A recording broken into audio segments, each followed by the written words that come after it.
Greetings to all melanated people all around the world. It's really a joy, it's really a blessing. It's really an honor to be out here in nature and greeting you, bringing this message of self-realization to you, bringing a message that would emancipate you if you would listen with an open mind and you would be willing to apply what has been said in your life and prove for yourself that the Savior indeed is within you. Thus the reason why, my brother and my sisters, I choose to speak to you this day concerning who is Jesus Christ. And around this time of season,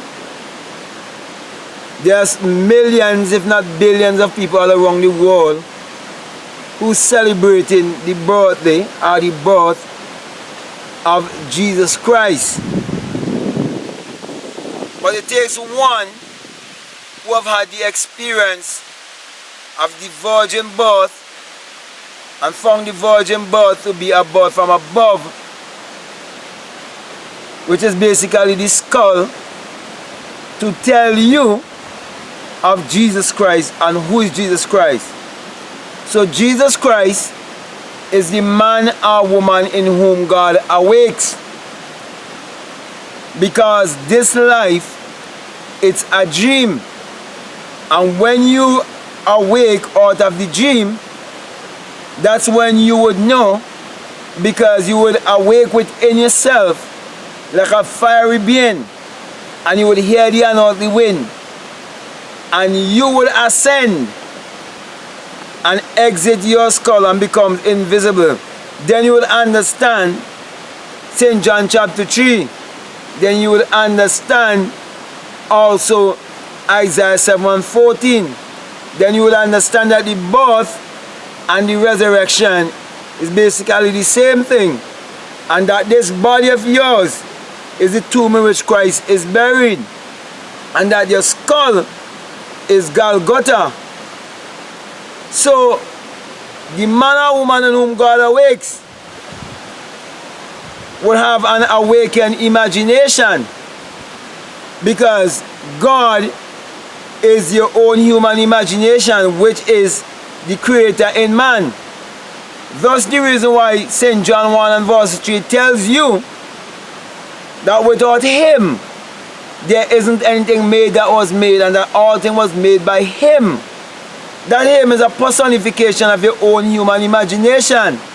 That is why anyone who disagrees with me, they cannot tell me of one thing that was made that wasn't first imagined, or wasn't first a thought, or first an idea. Or even tell me of one thing that ever going to be made, or ever would be made, that must not first be imagined. So you will have an awakened imagination, and you will come to realize that your thoughts is what is creating your reality, and that you can create your reality consciously. Then you will be able to let the world know of your experience, and let them know also that the Bible addresses the human mind and must be interpreted psychologically. That the Bible is not literal, neither is it secular history. But most profound of all the experiences that you would have is when you would have the experience where humanity as a youth will appear to you in a dream and call you Father. Then you will understand that the true Christ is David, and David is a symbol of humanity. For when I had the experience, when I saw this youth, I knew that this youth was my son. But not until he called me Father that I come to the realization that I am the Father, and come to understand that many Christians who are saying that they know who the Son of God is, and they're trying to declare who the Son of God is, that they do not understand why Matthew chapter 11 and verses 27 says That is only the Father can declare the Son, and only the Son can declare the Father. And whom He may choose to reveal Himself to.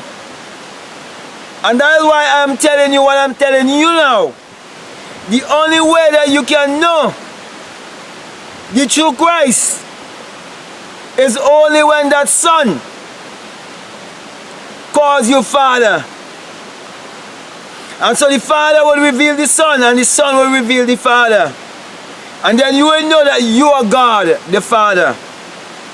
Then you will understand the name of God is I Am. From generation to generation, and it's a memorial.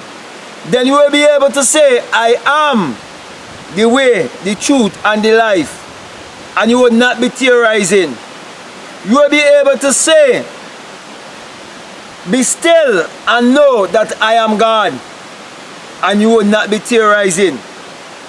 You will come to know also that there's an intellectual knowing, and there's a knowing whereby you become the experience itself. And you will come to know that you are the living word revealing the written word. And you will know that the Bible is your own biography. And then you'll be able to tell the people that the Bible addresses their psyche.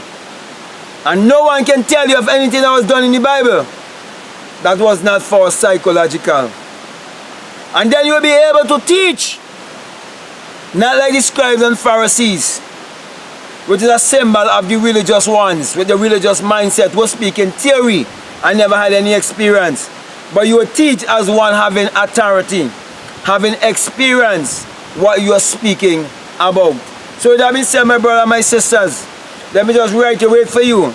Jesus Christ is the man or woman in whom God awakes. Because this life is nothing else but just a dream. And it's only God exists in this world. And it can either be God asleep or God awake. And when you awake, humanity as a son will call humanity as a youth, will call you Father, and you know that that's your son, and you understand who David in the Bible really is. Okay? It's humanity as one youth. So with that being said, I want to thank you very much, and I want to encourage you to continue to support this work by supporting our ebooks and our hard copy books. Also, I want to encourage you to support our clothing, and the link is right down below. So the link for the books are right down below for you to check out, and for the clothing is right down there for you to check out also. And for all of those who've been supporting us and Patreon, we are quite grateful and want to say thank you very much for supporting this work. Now I want to just give you the sign of Matthew 6:22. I say, if your eye be single, your whole body will be full of light. And I'm saying to you, my brother and my sisters, when you have that awakening experience, you will come to realize that it is the rising of the S-U-N in a S-O-N. And you come to realize that it is the dawning of a new day. And come to realize that without the sun, as in the S-U-N, there is no life and there is no light. And without the human imagination, there isn't anything made that was made. And that the sun parallels the human imagination, and the human imagination parallels the sun. And we are the people of the sun. Therefore, let us use our mind power to achieve our every desire. So with that being said, I want to say peace, love you. I'm out.